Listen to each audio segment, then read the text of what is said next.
ওখানে আমাকে কষে গালিগালাজ করেছে, সেটা একটু মানুষের মধ্যে প্রতিক্রিয়া হয়েছে, তারা প্রতিরোধ করতে চেয়েছে। এগুলো কিভাবে সামলাই, উদ্দেশ্য বিভিন্ন রকমের আমরা বুঝতে পারি, কিন্তু এরপরে আমার এলাকা দিয়ে ক্রস করার কথা ছিল, সেখানে কোনো রকমে শান্তিপূর্ণভাবে যাতে ক্রস করা যায় সেই ব্যবস্থা এখানে বসে বসেই করতে হয়েছে। কন্টেইন করার মতো এখনো উপযুক্ত ছাত্র নই, খুব ডিফিকাল্ট লেগেছে।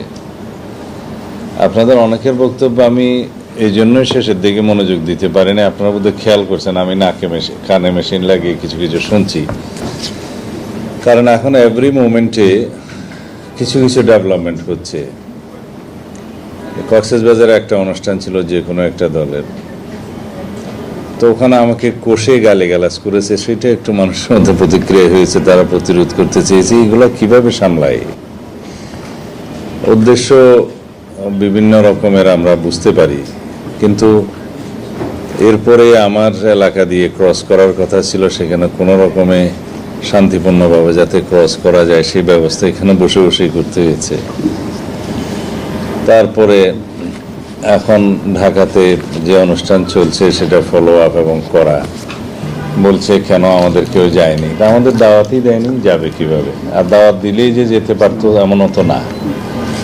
তো যাই হোক, আমার সব বিষয়ে ব্লেম করা, এটাও বোধহয় এখানকার অংশ হতে পারে, ব্লেম করা, ব্লেম গেম।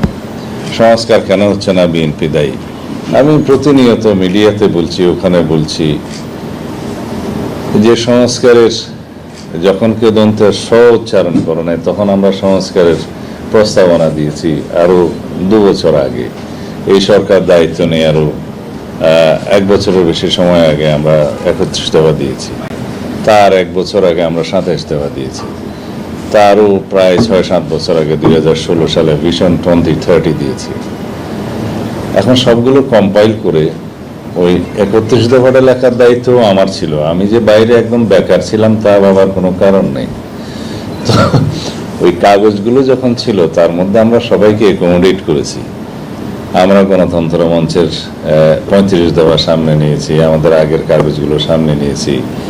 ন্যাশন ওয়াইড আমরা বিভিন্ন শ্রেণী পেশার মানুষের সাথে কথা বলেছি, তাদের মতামত নিয়েছি। তরুণদের সাথে কথা বলেছি, তাদের মতামত নিয়েছি। সমস্ত নিয়ে আসলে পলিসি ফ্রেমিং এর জিনিসগুলো তো ডিটেইল হয় না, ওইটাও একটা one kind of constitution of reformation. এবং সেই কনস্টিটিউশনে কিন্তু সবসময় সবকিছু ডিটেইল করা থাকে না। ওর ভিত্তিতে আমরা এখন যে কাজগুলো করছি তা হচ্ছে ফ্রেমিং অফ প্রোগ্রামস, এবং এটাকে আপনারা অনেকেই সরকারি লেভেলে কাজ করেছেন। আমার মধ্যে আবার কিছু অ্যামালগেমেশন আছে আর কি, সংকর বলা যায়। যে কোনো পলিসি যেমন নিরক্ষরতা দূর করা হবে, এটা বললে তার নিরক্ষরতা দূর হয় না। সেটার জন্য প্রোগ্রাম সেট করতে, কর্মসূচির পরে সেটা প্রজেক্ট হবে, বিভিন্ন প্রজেক্ট, বাজেট প্রণয়ন, ইমপ্লিমেন্টেশন হবে, তারপরে ইভ্যালুয়েশন হবে। These are all steps. তো যারা স্টেট লেভেলে কাজ করেছেন, যাদের অভিজ্ঞতা আছে, অবশ্যই জানেন আপনারা। তখন সেই জন্য অনেকটা পলিসি ফ্রেমিং এর যে কনস্টিটিউশন, সেইখান থেকেই আমরা সবকিছু মূল বক্তব্যটা নিয়ে ডিটেইল প্রোগ্রামিং এর কাজটা আমরা করছি। যেমন আমাদের doctor Zia health and education programming করার জন্য দায়িত্বপ্রাপ্তদের একজন, one of the most important person. সেখানে আমরা দেশের এবং বিদেশের অনেকের অভিজ্ঞতা নিচ্ছি, সেমিনারে অ্যাটেন্ড করছি। আমার সময় কম থাকলেও আমি ওখানে জাস্ট মর্যাদাবান করার জন্য এদের সাথে যাই, বসি ঘন্টা 2। কদিন আগেও ব্রিটিশ একটা টিমের সাথে আমরা বসেছি, এখানে অনেকেই ওখানে পার্টিসিপেট করেছে। তা আমরা তাদের আইডিয়াগুলো বলছি আমাদের কাছে ডিসেমিনেট করো, ব্ল্যাক অ্যান্ড হোয়াইট করো, আমরা এগুলো নেব।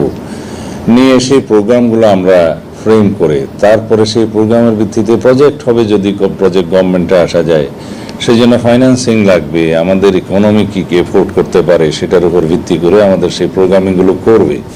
তো সেই জন্য এই কাজগুলো করতে, এই প্রোগ্রামগুলো বানাতে, প্রজেক্ট ফ্রেমিং করতে যেই আইডিয়াসগুলো সমাজের সব স্তর থেকে নিতে হয়, সেগুলো নিয়ে আগাতে হয়। তারপরে ট্রায়াল অ্যান্ড এরর প্রসেসের মধ্য দিয়ে সেই প্রোগ্রামিংগুলোর মধ্যে অ্যামেন্ডমেন্ট হবে, আসবে।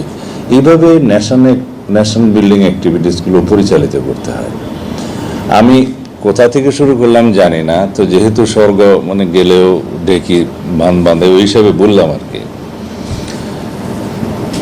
যারা এই রাষ্ট্র সংস্কারের কথা বলছে, যেমন আমাদের বিরুদ্ধে, ওই প্রসঙ্গে বোধহয় বলছিলাম যে বিএনপির জন্য সংস্কার হচ্ছে না।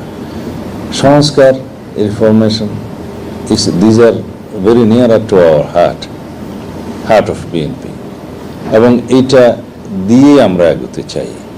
আমরা বাংলাদেশে এমন পলিটিক্যাল কালচার রিপ্লেস করতে চাই, যে পলিটিক্যাল কালচার, যে আইডিওলজি এবং যে প্র্যাকটিস আগের রটন পলিটিক্যাল কালচারকে রিজেক্ট করবে, মানুষের কাছে অ্যাকসেপ্টেড হবে আমাদের নতুন কালচার। আমরা এমন পলিটিক্যাল চর্চাটা করতে চাই, শুধু উন্নয়ন দিয়ে পলিটিক্যাল চর্চা হয় না। উন্নয়ন আইয়ুব খানও করেছে, উন্নয়ন শেখ হাসিনাও কিছু করেছে। উন্নয়ন দিয়ে মানুষের কাছে পলিটিক্যাল কালচার কখনো প্রচলন করা যায় না, অ্যাকসেপ্ট করা যায় না, ডিপ রুটেড করা যায় না, মানুষের হৃদয়ের মধ্যে নেওয়া যায় না। সেটা এমন কালচার আমাদেরকে দিতে হবে, প্লেস করতে হবে, যে কালচারটা মানুষ গ্রহণ করবে। সেই জন্য আমি মাঝে মধ্যে বলি যে আমরা ছাত্র জমানায় পড়তাম, স্লোগান দিতাম, রেড ফ্ল্যাগ মাস্ট অপোজ দি রেড ফ্ল্যাগ, কিন্তু সেটার মর্মার্থ তখন হয়তো বুঝতাম না। কিন্তু এটার অনেক বেশি মানে আছে। তা আমরা যদি এই গুড পলিটিক্স যদি না দেই, ব্যাড পলিটিক্স রিপ্লেক্স হবে না।